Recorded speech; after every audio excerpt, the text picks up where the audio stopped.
अस्सलाम वालेकुम दोस्तों, कैसे हैं आप सब। जैसे मैंने कहा था आपसे कि अब मैं स्लो स्लो जो भी मेरी वीडियोस आएंगी वो प्रोफेशनल और एक्सपर्ट के साथ आएंगी। तो आज हमारे साथ मौजूद हैं सोहेल भाई।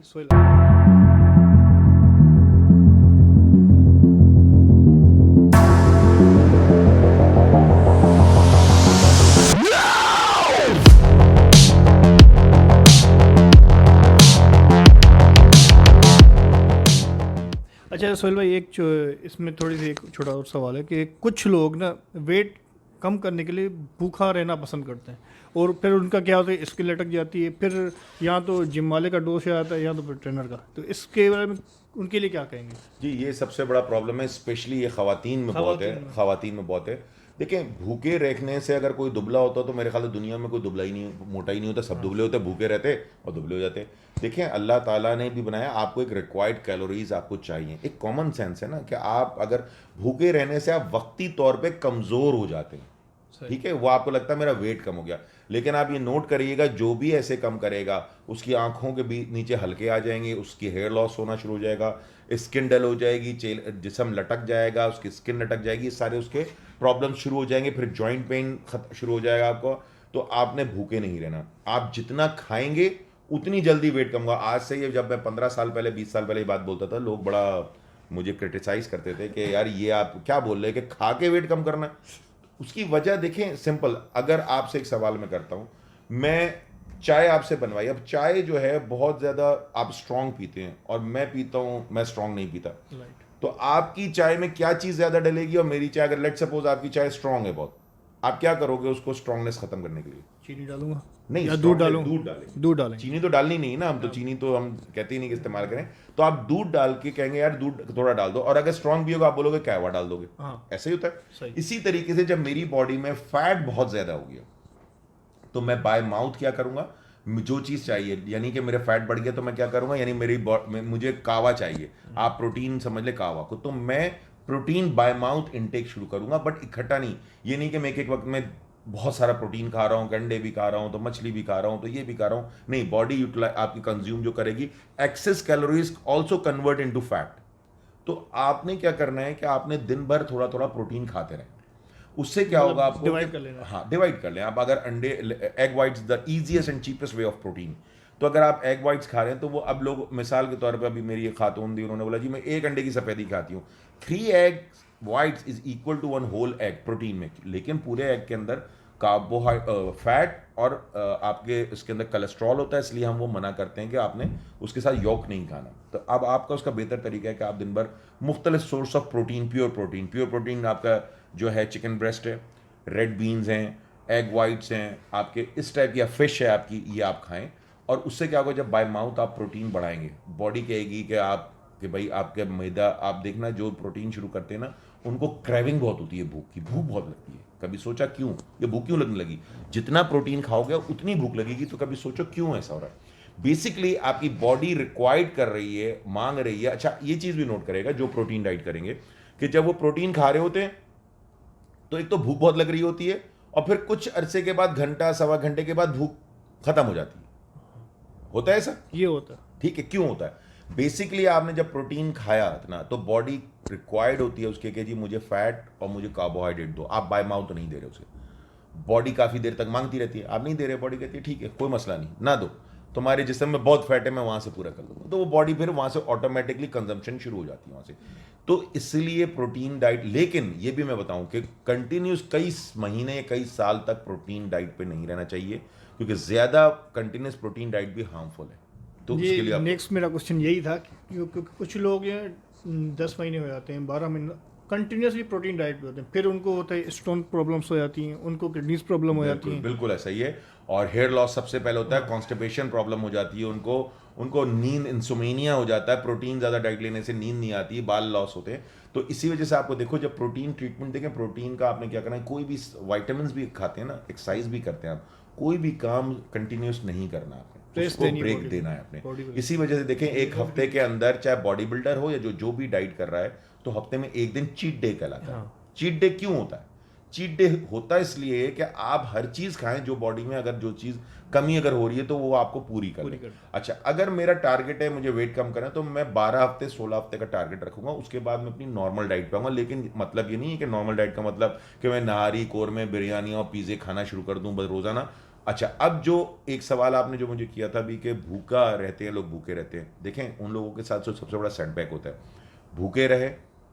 भूखे रह के वॉक की, एक्सरसाइजें की और वो ग्रे फ्रूट पी रहे हैं, मगर जो भी कर सकते हैं वो कर रहे हैं, उसके बाद क्या उन्होंने जो भी वेट कम कर लिया, उनका बॉडी भी लटक गई, सब हो गई, और ये बंदा जिंदगी भर नहीं कर सकता। जब भी 2 महीने बाद, 4 महीने बाद, 6 महीने बाद, साल बाद जैसे ही खाना शुरू किया तो बाउंस बैक आता है वो, और वो पहले से ज्यादा मोटे हो बहुत जाते हैं। गंदा बेर। हाँ, तो ये एक बॉडी के साथ और आपने खेलना। इसमें बदनाम फिर जिम होता है कि भाई जिम हाँ, जाने की वजह से इसको ये हुआ, ना, हालांकि ये- वो ये बिल्कुल अपनी ये होता है। कारीगरी नहीं, नहीं, अपनी नहीं, कारीगरी अपनी मतलब उस्तादी नहीं, अपने ऊपर बिल्कुल, चला ये रहा हो। देखें, ये एक जिसम जगह है, जब तक आपको बॉडी का सिस्टम ना पता हो तो वो तब तक आप इस चीज़ को नहीं देख सकते। और हर बॉडी का अलग होता है। एक एक्टोमॉर्फ लोग होते हैं जो कि कुछ भी खा लें, कुछ भी कर लें, मोटे नहीं होते जिंदगी भर।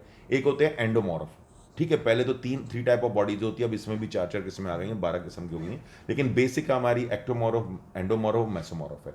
मेसोमॉर्फ हम कहते हैं ना यार ये पानी भी पीता है, इसको लगता है। हाँ। एक होता है जी, एक होता है जो खाएगा तो लगेगा नहीं। लेकिन एक्टोमॉर्फ भी जो एक होता है उसके ज़्यादातर बहुत होगा तो टमी बढ़ेगी, बहुत जीत होगा। अच्छा, अब आपने देखा होगा हम पाकिस्तानियों के यहाँ, इंडियंस में, पाकिस्तान में, बांग्लादेश में या अरब्स में, हम मुसलमानों में, ज़्यादातर इन ममालिक में आप ये देखो कि हमारे अगर हम मोटे होते हैं उससे पेट और मुंह बड़ा होता है, ना थाइज, ना आर्म, ना हिप्स, उससे पेट और मुंह बड़ा होता है। क्यों?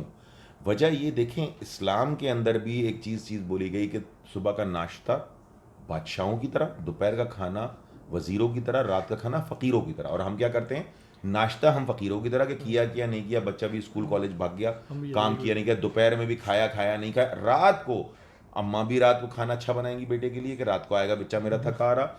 इसी तरीके से बेगम भी वही बनाएगी। और अगर आपने कहीं दावत है तो अब भी आपने रात में जाना है, और कहीं आपने होटलिंग पे जाना है बच्चों को लेके या घर वालों को, तो वो भी रात को। हम रात को ही सारा काम करते हैं और फिर 1 आध घंटे बाद सो जाते हैं, जिसका नतीजा से पेट बाहर है हमारे और मुंह बड़े हमारे, बाकी हमारी। अच्छा, अब आप इसकी जगह यूरोपियंस और गोरे को देखो, वो अगर मोटा है तो हाथ पैर टांग सब मोटा, लाल सुर्ख हो रहा है, जानदार मोटा है गर्दन भी गड्ढे हाँ, ठीक है। हमारे यहाँ आप देखो कि पंजाब साइड में भी आप देखो, गांव साइड में मोटे हैं, नहीं मोटे हैं वो लोग, लस्सी दूध मक्खन बलाई है। हम ये शहरी लोग तो वो भी नहीं खाते ना भाई, तो हम तो बस अब पराठे पिज़्ज़ा बाजार के खाने, तो ये चीज़ें तो फिर इसके इफेक्ट्स तो आएंगे आपको। ज़बरदस्त सोहेल भाई, ज़बरदस्त, बहुत ही इंफॉर्मेटिव इंफॉर्मेशन आज हमें मिली है। शुक्र अल्हम्दुलिल्लाह मैं कहूँगा इसी वजह से, क्योंकि मैं एक तो पता नहीं कैसे टाइमिंग दे दिया सोहेल भाई ने, बहुत बिजी होते हैं मुझे। मैं भाई की मैं थैंक यू बोलता हूँ इस चीज़ के लिए। मेरा एक स्लोगन है बिल्डिंग हेल्दी नेशन। हाँ, बिल्डिंग हेल्दी नेशन। मैं 1995 से इस फील्ड में हूँ प्रोफेशनली। एक्सरसाइज तो मैं अपने 35 साल से ऊपर हो गया मुझे अगर करते हुए कहें। 1995 से मैं इस फील्ड में प्रोफेशनली, और मेरा एम ये रहा है कि लोगों को अवेयरनेस देना, ठीक है, इस नॉलेज को रोकना नहीं। लेकिन दोबारा बाद में कहूँगा कि खुदारा ये स्टेरॉइड्स की तरफ ना जाएं, ये आपको अभी नहीं पता चलेगा अपने और मैं गारंटी देता हूँ, नहीं तो मैं चैलेंज देता हूँ, आए मैं बताता हूँ, बगैर किसी स्टेरॉइड्स के, आप बगैर किसी सप्लीमेंट्स के आपको एक अच्छी बॉडी बन सकती है। ये जो जिम ओनर, जो लोग ये बोलते हैं, तो वो बिल्कुल गलत कर रहे हैं, नाजायज़ कर रहे हैं। हाँ ठीक है, जो प्रोफेशनल्स हैं वो उनकी एक अलग बात है, उनका नहीं मैं कह सकता, लेकिन एक आम आदमी जो अपनी डाइट को वैसे नहीं कर सकता, वो एक्सरसाइज नहीं कर सकता, उसको स्टेरॉइड की तरफ नहीं जाना चाहिए। जी, जैसे मैंने लास्ट टाइम आपको कहा था कि भाई कुछ भी यूज़ करने से पहले एक्सपर्ट्स या न्यूट्रिशनिस्ट से लाजमी पूछें। सिर्फ और सिर्फ जिम ट्रेनर पे भी डिपेंड ना करें कि भाई उन्होंने बोल दिया कि ये करना है तो ये करना है। ऐसे नहीं होता कि भाई उसने कुछ एक ऑयल दे दिया आपने, इसमें आपका 10 किलो वेट कम हो जाएगा, तो आपको नहीं पता उस ऑयल के अंदर क्या है। जैसे सोहेल भाई ने बता दिया कि पाकिस्तान में ही 2 नंबर नहीं 4 नंबर भी बन रही है। 2 नंबर भी तो दूर की बात, 2 नंबर भी आपको मिल जाएगा, वो फ़र्क पड़ेगा, मगर 4 नंबर भी बन रही है तो वो आपको नहीं पता पड़ता। वो उसको ही पता होगा भाई यार आपसे लेगा वो 60-70 हज़ार रुपये, मगर वो लेके आएगा खुद 6 हज़ार रुपये की, बिल्कुल ऐसी, और आपकी लाइफ तबाह आगे जाके। सोहेल भाई एक और लास्ट सवाल, लास्ट क्वेश्चन है मेरा कि लास्ट टाइम आपने कंपटीशन करवाया था कराची में, वहाँ पे जो स्पेशल लोग थे उन्होंने भी पार्टिसिपेट किया, जो जिनको हम उर्दू में बोलते हैं अपाइश भी थे बहुत से। अच्छा, इन जैसे तो इनके लिए इनका फ्यूचर क्या है, और अगर बाहर भी कोई जाना चाहते हैं पार्टिसिपेंट के लिए, उनका क्या प्रोसेस है? सबसे बड़ी बात ये कि हमने कराया था उनको अपाहज नहीं, मैं उनको कहता हूँ स्पेशल क्लास, क्योंकि वो लोग स्पेशल है, ठीक है। तो इंटरनेशनली भी इसका बड़ा है। देखें, इनको हम सिर्फ इज्जत दे सकते हैं, सबसे बड़ी बात इनको हम मोटिवेट कर सकते हैं। और सबसे बड़ी बात मैंने जब देखा, जब हमारे इवेंट में आए, तो जिस तरीके से पब्लिक सीट से खड़ी वो किसी के लिए नहीं खड़ी हुई, ये एक ऑनर बहुत बड़ा था। और उनसे एक आम आदमी को मोटिवेशन मिलती है कि जब ये देखते हैं कि यार आप ये देखो कि सबसे बड़ी चीज़ कि आप हाथ पैर चल रहे हैं, सब चल रहे हैं और आप नहीं कर रहे हैं, और आपके 10 बहाने हैं। इनको अल्लाह ने स्पेशल बनाया, इनको कोई ना कोई डिसेबिलिटी दी है, लेकिन ये फिर भी कर रहे हैं। तो इनकी मोटिवेशन देखें हम, तो मेरे हिसाब से वो मोटिवेशन के लिए बहुत अच्छे हैं। और इंटरनेशनल इवेंट्स होते हैं, अगर बिल्कुल कोई जाना चाहे और कोई इस लेवल का होगा तो हम तो बिल्कुल लेके जाएंगे।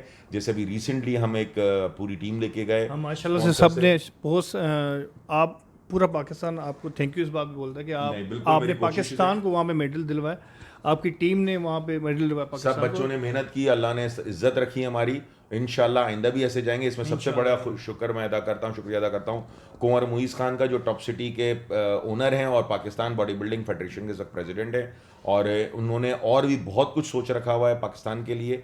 और मैं यही चाहूँगा कि ऐसे लोग और भी आएँ आगे और पाकिस्तान में इस टैलेंट और स्पोर्ट्स को स्पॉन्सर करें। जैसे कि फ़हमीदा मिर्ज़ा साहिबा भी यही उनका विजन है कि प्राइवेट सेक्टर आए। लेकिन प्लीज़ खुदा रहा, मैं फ़हमीदा मिर्ज़ा साहिबा से भी, इमरान खान साहब से भी कहूँगा कि प्राइवेट सेक्टर तभी आएगा जब आप सबसे पहले ये अपने स्पोर्ट्स से अनप्रोफेशनल लोग, 2 नंबर लोग ये हटाएं, प्रोफेशनल लोग लाएं जो कि वाकई एलिजिबल हैं। तो उनको, उनके पीछे स्पॉन्सर खुद आएंगे, प्राइवेट स्पॉन्सर। क्योंकि स्पॉन्सर को भी ये पता होता है कि यार हम ये पैसा देंगे, आधा तो खा लिया जाएगा या अपने रिश्तेदार और दोस्तों को ले जाया जाएगा। मैं जैसे क्या, मैंने ना तो अपना टिकट स्पॉन्सर से दिया, ना मैंने किसी अपने और ऑफिशियल का स्पॉन्सर के, वो सब ने अपने टिकट दिए। सिर्फ हमने एथलीट और प्लेयर्स के टिकट दिए जो कि डिजर्विंग थे। तो स्पॉन्सर तभी आपके पास आएगा जब आप उसके पैसे को सही देंगे और ला के उसकी रिजल्ट देंगे। ना कि आप गए, टूर लगा के आ गए, आपके फैमिली के लोग हुआ है, आप खुद होके आ गए और वापसी हम आ गए, नहीं जी हम नहीं जीत सके, वो यूं था वो था। तो ये सिली एक्सक्यूजेज होते हैं। जो करने वाले हैं, मेडल लाना, पाकिस्तान में मैंने हर खेल में बड़ा टैलेंट देखा है, लेकिन इसके अंदर विल गवर्नमेंट की होना बहुत ज़रूरी है। बेशक, क्योंकि बहुत सारा टैलेंट बस वहीं स्पॉन्सर ना होने की वजह से दब के मर जाता है बहुत सारा। नहीं, स्पॉन्सर हैं, स्पॉन्सर बहुत हैं, लोग स्पॉन्सर देना चाहते हैं। मसला सारा मैं वही बता रहा हूँ ना, जो बड़े बैठे हैं ना खेलों में, जो करते धरते हैं, वो असल में सही हो ना। अब वो खुद बेचारे, सॉरी टू से, वो खुद बेचारों का फाइनेंशियली पोजीशन इतनी ख़राब होती है, वो अपने ही चक्रों में लगे रहते हैं कि उनको 2 पैसे बच जाएं, कहीं से मिल जाएं। तो इसके अंदर जब तक प्राइवेट सेक्टर तब तक स्पोर्ट्स में नहीं आएगा जब तक इसके अंदर एलिजिबल लोग अपने ओहदों पे नहीं बैठे होंगे और जो प्रोफेशनल्स होंगे। क्योंकि जब वो जाके मिलेंगे और जब दिखाएंगे, बताएंगे, तो यहाँ पर बहुत सारी कंपनीज हैं, बहुत लोग हैं जो कि आपको स्पॉन्सर करने को बैठे हैं। ज़बरदस्त। तो यार आज की मेरी वीडियो यहाँ तक है, कुछ ज़्यादा लंबी हो गई तो आप यूँ ऊपर करके भगा दोगे वीडियो को। इससे ज़्यादा इसका पार्ट 2 लेके आऊँगा सोहेल भाई के साथ इंशाल्लाह। कुछ और आपके सवाल, जो भी सवाल पूछने, आप मुझे इंस्टाग्राम पे या टिकटॉक पे या इधर यूट्यूब पे कमेंट्स करें, इंशाल्लाह आपको सवाल के जवाब मिलेंगे। Thank you so much Sohail भाई, थैंक यू सो मच जोर। ठीक है, ओके, अल्लाह हाफ़िज़।